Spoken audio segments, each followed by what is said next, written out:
Hello everyone. तो आज हम लोग बात करने वाले हैं protection of children from sexual offence act POCSO के बारे में, जो कि अभी रिसेंटली एमपी सिविल जज के एग्जाम में ऐड हुआ है। डीजेएस दिल्ली जुडिशियल सर्विसेज में आता है।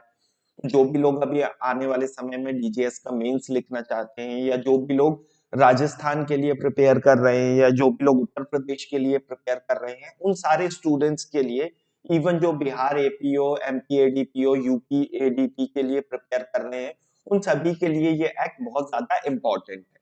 तो चलिए आज के डिस्कशन को हम लोग शुरू करते हैं। तो बेसिकली हम समझ लेते हैं कि इस एक्ट का रेलेवेंस क्या है। प्रॉब्लम क्या थी कि साल 2012 तक हमारे पास कोई कोडिफाइड प्रॉपर लॉज नहीं थे जो कि sex related crime against children को प्रॉपरली एड्रेस करें। आईपीसी हो, आईटी एक्ट हो, जुवेनाइल जस्टिस एक्ट 2000 हो, ये सारे के सारे एक्ट बहुत ही वेग मैनर में इनको डिफाइन कर रहे थे of sex related offences against child.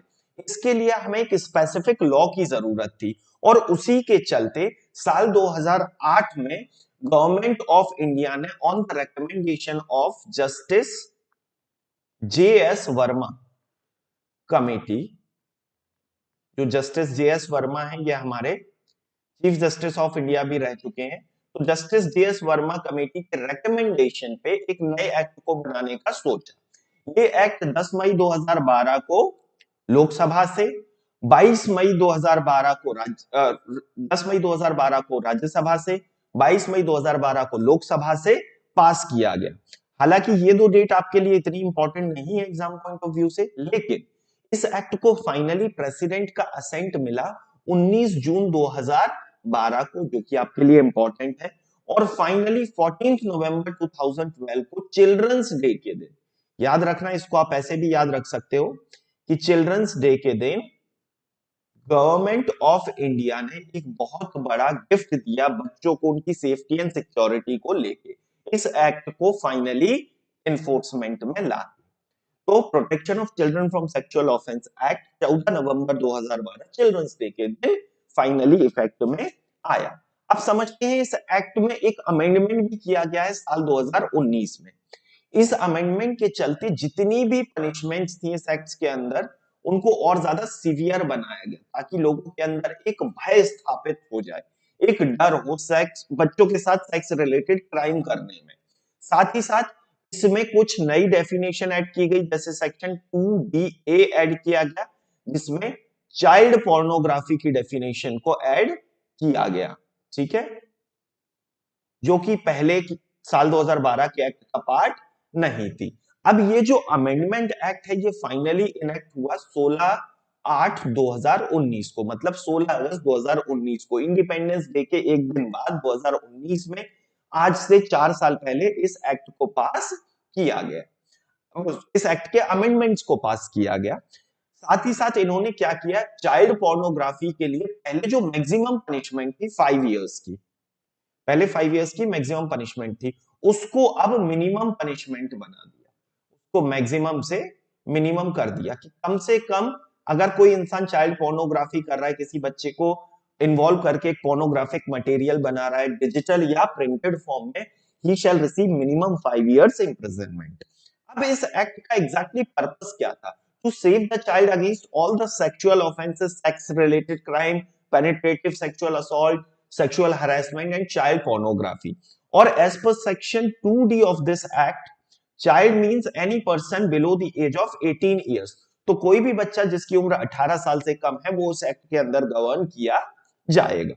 अब इस एक्ट के नेचर को समझते हैं, ये एक्ट क्या सब्सटेंटिव है या प्रोसीजरल है? तो मेरा आंसर है ये दोनों का कॉम्बिनेशन है। इसका जो चैप्टर 2, 3 और 4 है, चैप्टर 2, 3 और 4 है, वो प्योरली हमारे सब्सटेंटिव लॉज के अंदर गवर्न होते हैं, क्योंकि ये ऑफेंस को डिफाइन करते हैं और उनकी पनिशमेंट को डिफाइन करते हैं। ऑफेंस कौन कौन से?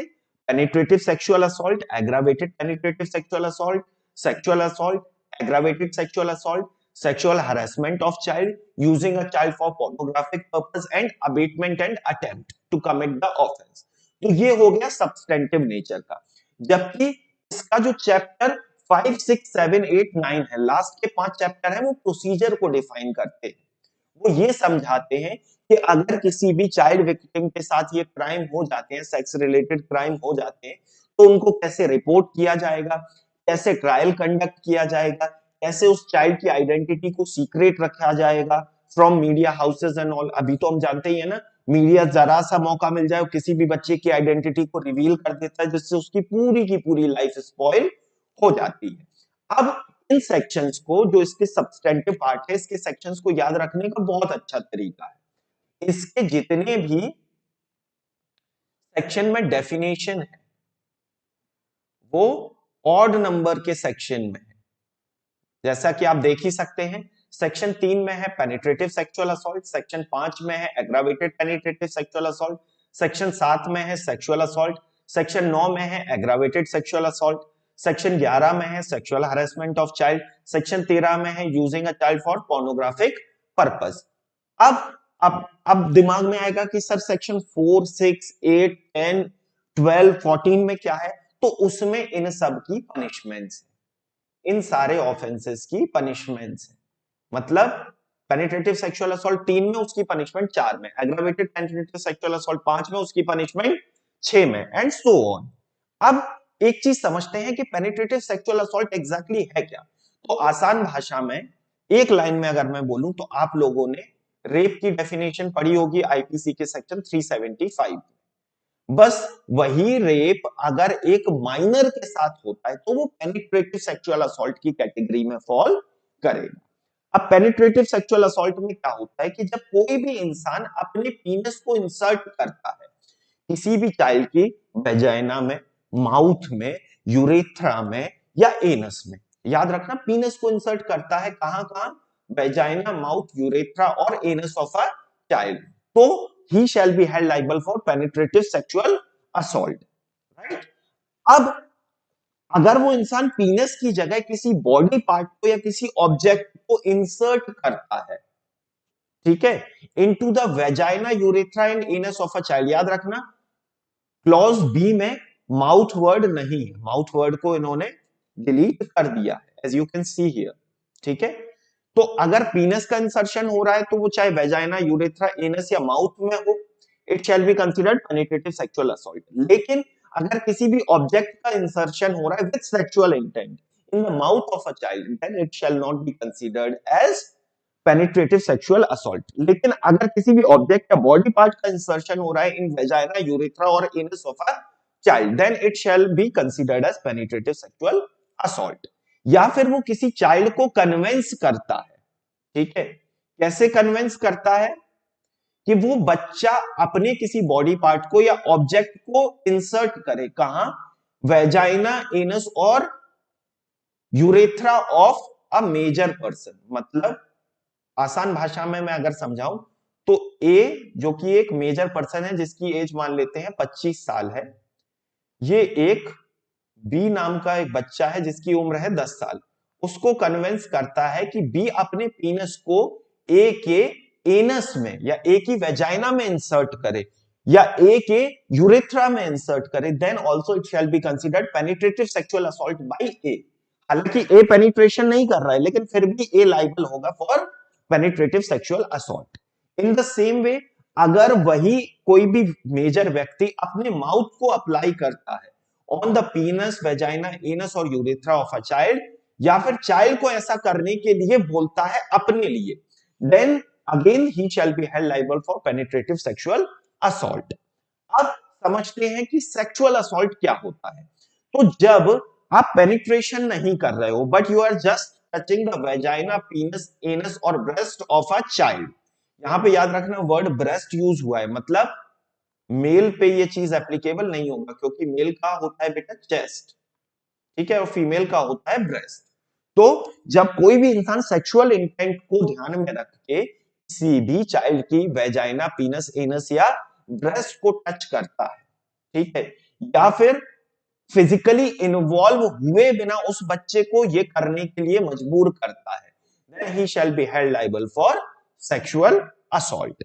अब दूसरी चीज समझ लेते हैं कि सर सेक्सुअल हरेसमेंट क्या है। अब आप लोगों को लग रहा होगा कि sir aggravated penetrative sexual assault, aggravated sexual assault क्या है आपने तो बताया नहीं, तो उसके बारे में भी अभी बात करेंगे। अब सेक्सुअल हरेसमेंट क्या है? जब कोई भी इंसान बिना फिजिकली किसी बच्चे को टच किए कोई भी ऑब्सीन वर्ड बोलता है, कोई साउंड निकालता है, कोई जेस्चर करता है, कोई ऑब्जेक्ट दिखाता है with intent to satisfy his sexual intent, अपनी सेक्सुअल इंटेंट को सेटिस्फाई करने के लिए, या किसी चाइल्ड को कोई बॉडी पार्ट दिखाता है जो कि प्राइवेट पार्ट है उस इंसान का, या किसी बच्चे को चाइल्ड को कोई भी पोर्नोग्राफिक मीडिया दिखाता है, पोर्नोग्राफिक मैगजीन्स पोस्टर्स दिखाता है, या फिर इलेक्ट्रॉनिक या डिजिटल मीडिया के थ्रू दिखाता है, ठीक है, then in all of these cases he shall be considered liable for sexual harassment, right. या फिर किसी भी बच्चे को वो कॉन्स्टेंटली स्टॉक करता है डिजिटल मीडिया के थ्रू या फिजिकली, उसके सोशल अकाउंट को ट्रेस करता है, he shall be considered liable for sexual harassment. अब using a child for pornographic purpose का मतलब क्या है? जब कोई भी मेजर व्यक्ति किसी भी बच्चे को यूज करता है, उसके सेक्सुअल ऑर्गन्स का रिप्रेजेंटेशन करता है किसी भी वीडियो में, या फिर किसी बच्चे को रियल या स्टिमुलेटेड सेक्सुअल एक्ट्स में इंटेंट इन्वॉल्व करता है without any intention to penetration और नॉट, पेनिट्रेशन का इंटेंशन हो या ना हो, किसी भी बच्चे के प्राइवेट पार्ट्स को दिखाना या उसको सेक्सुअल एक्टिविटीज में इन्वॉल्व करना for the purpose of satisfaction of sexual gratification, he shall be considered liable for using the child for pornography। अब यहां पे एक ऑब्वियस क्वेश्चन आता है कि सर टीवी में ऐड भी तो आते हैं, डाइपर्स के ऐड आते हैं, बेबी सोप्स के, बेबी क्रीम्स के, बेबी पाउडर्स के ऐड आते हैं, उनमें भी बच्चा दिखाया जाता है, उसके प्राइवेट पार्ट दिखाए जाते हैं, तो क्या वो भी, उसमें भी हम बोल सकते हैं कि we are using a child for pornographic purpose? The answer is no. क्यों नो? क्योंकि सेक्शन 13 में लिखा हुआ है with the purpose of sexual gratification, वहां पे उनका इंटेंशन कोई भी बच्चे के प्राइवेट पार्ट्स को दिखा के सेक्सुअल ग्रेटिफिकेशन अटेन करना नहीं है, so it shall not be considered as using a child for pornographic purpose. अब समझ लेते हैं what is the meaning of aggravated. अगर आपको ये चीज समझ में आ गई ना, तो आप समझ लीजिए कि आपको ऑटोमेटिकली सेक्शन 5 भी क्लियर हो जाएगा और सेक्शन 9 भी क्लियर हो जाएगा। देखिए, एग्रावेटेड पेनिट्रेटिव सेक्सुअल असॉल्ट या एग्रावेटेड सेक्सुअल असॉल्ट क्या है? जब कोई भी इंसान in the position of trust है, या फिर इज होल्डिंग अथॉरिटी, जैसे आर्मी वाला है, पुलिस वाला है, सिक्योरिटी वाला है, या फिर वो कोई रिलीजियस या चैरिटेबल या मेडिकल इंस्टीट्यूशन चला रहा है या एजुकेशनल इंस्टीट्यूशन चला रहा है, या फिर ही इज द मेंबर और the staff of a jail, remand home, protection home, observation home. ये प्रोटेक्शन होम, ऑब्जर्वेशन होम क्या है? ये हमें मिलेगा जुवेनाइल जस्टिस एक्ट 2015 में, इसके बारे में अभी हम लोग आगे बात करेंगे, जहां पे माइनर बच्चों को रखा जाता है। तो कोई भी इंसान आर्मी में है, एयरफोर्स में है, सिक्योरिटी में है, पब्लिक सर्वेंट है, या फैमिली मेंबर है, या फिर एजुकेशनल, मेडिकल या रिलीजियस इंस्टीट्यूशन को मैनेज कर रहा है, या फिर jail, remand home, protection home को चला रहा है, और वो जब सेक्स रिलेटेड क्राइम करता है, अगर पेनिट्रेशन करता है तो पेनिट्रेटिव सेक्सुअल असॉल्ट के लिए लाइबल होगा, और अगर बिना पेनिट्रेशन के कोई सेक्सुअल डिजायर शो करता है then he shall be held liable for aggravated sexual assault. अब याद रखना, एग्रावेटेड सेक्सुअल हरेसमेंट जैसी कोई चीज नहीं है। नेक्स्ट, अगर कोई भी इंसान इनमें से कोई एक्ट करता है, ठीक है, पिछली पीपीटी में हमने समझा कि कोई भी इंसान इन इन दीज पोजीशन, अगर इन पोजीशन पे है और क्राइम कर रहा है तो एग्रावेटेड है। इसमें हम समझेंगे कि अगर कोई भी इंसान इनमें से कोई एक्ट कर रहा है तो भी एग्रावेटेड है, जैसे कि गैंग असॉल्ट, मतलब कुछ लोग मिलकर गैंग बना के, दो या दो से ज्यादा लोग किसी भी बच्चे को पेनिट्रेटिव सेक्सुअल असॉल्ट या सेक्सुअल असॉल्ट करते हैं, या फिर वाइल कमीशन ऑफ ऑफेंस उस बच्चे को ग्रेवियस हर्ट कॉज करते हैं, या फिर उसको मेंटली या फिजिकली डिसेबल बना देते हैं बाय देयर सेक्सुअल कंडक्ट, या फिर कोई भी बच्चा है जो मेंटली और फिजिकली डिसएडवांटेजियस पोजीशन में है, डिफरेंशियली एबल्ड चाइल्ड है, विकलांग है, अपंग है, कृपंग है, और उसका आप उपयोग करते हो, उसकी विकलांगता का उपयोग करते हो उसके साथ सेक्सुअल रिलेशनशिप एस्टेब्लिश करने में, या फिर एक ही बच्चे पे बार बार ऑफेंस करते हो, रिपीटेडली ऑफेंस करते हो, then also it is aggravated sexual content, then also it shall be considered as aggravated sexual act. अब उसके अलावा अगर कोई भी इंसान 12 साल से कम उम्र के बच्चे के साथ सेक्सुअल एक्ट करता है, या फिर कोई रिलेटिव है, याद रखना पहले हमने पढ़ा फैमिली मेंबर जो एक फैमिली में साथ में रहते हैं। रिलेटिव में कौन आ सकते हैं? रिलेटिव में आ सकते हैं जो लोग आपके साथ नहीं रहते but still they are in relation with you, जैसे मामा, चाचा, ताया, फूफा, मौसा, ये सब कौन हो गए? ये सब हो गए हमारे रिलेटिव, ठीक है। या फिर while the conduction of that sexual act he tries to murder the child, या फिर वो उस सेक्सुअल एक्ट को करने के बाद उस बच्चे को नेक्ड परेड कराता है या स्ट्रिप्ड परेड कराता है एट पब्लिक प्लेस। कुछ लोग होते हैं ना, हम लोग कुछ ऐसे न्यूज में केसेस सुनते हैं कि बच्चे के साथ पहले तो सेक्सुअल एक्टिविटी की, फिर उसको और ज्यादा ह्यूमिलिएट करने के लिए उसको नेक्ड परेड कराया, then also it shall be considered as aggravated penetrative sexual assault or aggravated sexual assault depending on the nature of the act he has done. Now, अब नेक्स्ट एग्रावेटेड जो offence है aggravated, उसमें क्या और cover होता है?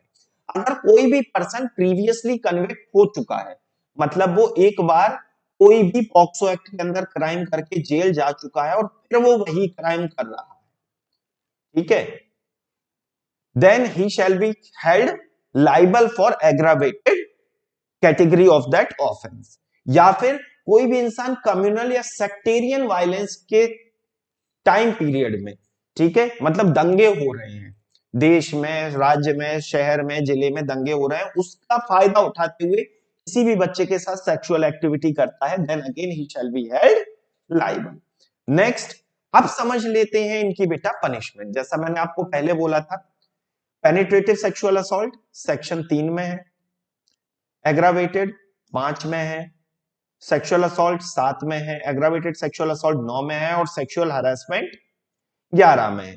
तो इनकी पनिशमेंट कहां है? 3 की पनिशमेंट है 4 में, 5 की है 6 में, 7 की है 8 में, 9 की है 10 में और 11 की है 12 में। अब कोई भी इंसान जब पेनिट्रेटिव सेक्सुअल असॉल्ट करता है तो उसे कम से कम 10 साल की सजा और मैक्सिमम लाइफ इंप्रिजनमेंट की सजा होगी। अगर कोई एग्रावेटेड पेनिट्रेटिव सेक्सुअल असॉल्ट करता है, मतलब वायलेंस के टाइम पे कर रहा है, या फिर बच्चे को मर्डर करने की कोशिश की, या उसको नेक्ड परेड कराया, या उसका रिलेटिव है, जितनी चीजें हमने अभी तक पढ़ी, या फिर वो कोई रिलीजियस इंस्टीट्यूशन को मेंटेन कर रहा है, जेल को मेंटेन कर रहा है, मेडिकल स्टाफ में से है, फिर भी वो सेक्सुअल असॉल्ट करता है बच्चे के साथ, तो उसे कम से कम 20 साल की सजा होगी और मैक्सिमम लाइफ इंप्रिजनमेंट या डेथ पेनल्टी तक भी जा सकती है। अब याद रखना बेटा, ये जो डेथ पेनल्टी है 2019 के अमेंडमेंट एक्ट से ऐड हुआ है, पहले यहाँ पे डेथ पेनल्टी वर्ड नहीं था। अगर कोई भी इंसान सेक्सुअल असॉल्ट करता है तो उसको 3 साल से 5 साल तक की सजा होगी अंडर सेक्शन 8, कम से कम 3 साल और अधिकतम 5 साल। अगर कोई एग्रावेटेड सेक्सुअल असॉल्ट करता है तो उसको 5 साल से लेकर 7 साल तक की सजा होगी, और अगर कोई भी बच्चा sexual harassment of a child कर रहा है तो उसे 3 साल की सजा होगी। सेक्सुअल असॉल्ट के लिए एक बहुत लैंडमार्क केस है बेटा, skin to skin contact case. Latest case है, याद रखना, हो सकता है एमपीसीजे में पूछ लें क्योंकि वो अब लेटेस्ट केस लॉज पूछते हैं। Skin to skin contact case, ठीक है, केस का नाम है सतीश रगड़े वर्सेस स्टेट ऑफ महाराष्ट्र, ठीक है, सतीश रगड़े वर्सेस स्टेट ऑफ महाराष्ट्र का केस, ठीक है। इस केस में क्या हुआ था कि एक इंसान ने एक बच्चे को गुआवा, अमरूद देने के बहाने अपने घर में बुलाया और उसके कपड़ों के ऊपर से उसके ब्रेस्ट को, उस फीमेल चाइल्ड के ब्रेस्ट को टच करने की कोशिश की। तो यहां पे फाइनली सुप्रीम कोर्ट ने और बॉम्बे हाई कोर्ट ने ये चीज बोली कि it shall be considered as an offence of sexual assault. इससे फर्क नहीं पड़ता कि उसका स्किन टू स्किन कॉन्टैक्ट हुआ या नहीं हुआ। He was having sexual intent and he tried to touch the breast of a child, so he shall be held liable. Now, next, if a particular person is using a child for pornographic purpose, he will receive minimum punishment of 5 years. और अगर एक इंसान एक बार ये act करने के बाद दोबारा फिर से रिपीट करता है, दोबारा फिर पकड़ा जाता है, जेल से निकल के आता है और फिर वही काम रिपीट करता है, तो he will receive the punishment of 7 years.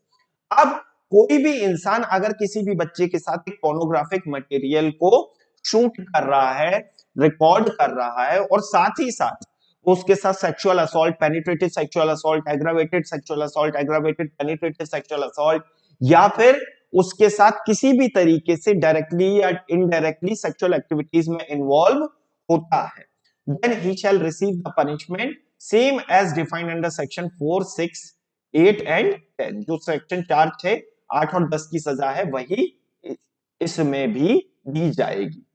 ठीक है, नाउ आगे बढ़ते हैं। ये चीज समझ में आ गई, मतलब एक इंसान बच्चे के साथ वीडियो रिकॉर्ड कर रहा है और सेक्सुअल असॉल्ट कर रहा है, तो उसको 3 साल से लेके 5 साल तक की सजा होगी। अगर कोई भी इंसान किसी भी बच्चे के साथ पेनिट्रेटिव सेक्सुअल असॉल्ट कर रहा है, उसका फैमिली मेंबर और उसको रिकॉर्ड भी कर रहा है, तो उसको कितनी सजा होगी बेटा? कम से कम 20 साल और मैक्सिमम लाइफ इंप्रिजनमेंट है, death penalty.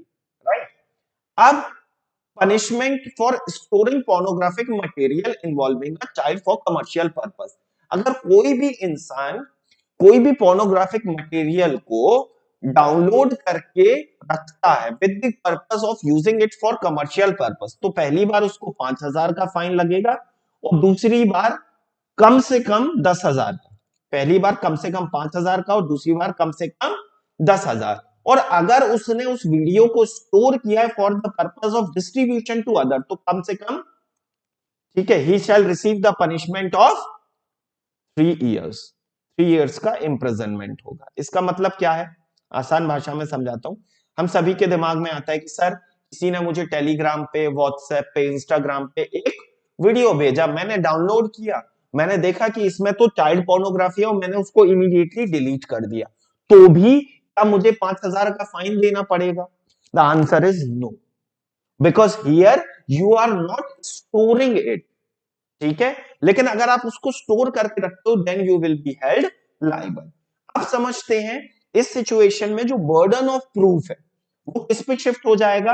In case of 3, 5, 7 and 9, मतलब penetrative sexual assault, aggravated penetrative sexual assault, sexual assault, aggravated sexual assault, इसमें बर्डन ऑफ प्रूफ हमेशा अक्यूज्ड पे शिफ्ट हो जाएगा। मतलब अक्यूज्ड को ये चीज सिद्ध करनी पड़ेगी कि भैया I was not the part of this sexual activity for which I have been alleged, right? अब अगर इन ऑफेंसेस को कोई भी इंसान अबेट करता है तो उसको वही सजा होगी जो कि उस ऑफेंस की सजा होती है, राइट? और अगर कोई भी इंसान इनमें से किसी भी ऑफेंस को करने के लिए अटेम्प्ट करता है तो उसको हाफ ऑफ द पनिशमेंट होगी जो भी उस ऑफेंस के लिए प्रिस्क्राइब है। तो आई होप आप लोगों को ये समझ आ गया होगा। अगर नए हो तो वीडियो को लाइक कर लेना। अच्छा, इसका सेकंड पार्ट भी अभी मैं लेके आ रहा हूं, so be prepared for that as well. एक और इंटरेस्टिंग न्यूज है, आप लोगों को बताना चाहूंगा।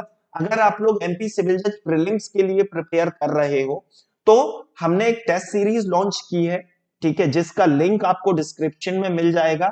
फर्स्ट मॉक फ्री है, ठीक है, तो ट्राई करके देख लेना, मॉक लगा के देख लेना, ठीक है। साथ ही साथ उस ऐप में सारे प्रीवियस ईयर क्वेश्चन पेपर है which will again help you to understand the concept in a better way. तो उसको भी एक बार देख सकते हो, ऐप को डाउनलोड करके देख सकते हो। Thank you so much people, मिलते हैं अगली क्लास में।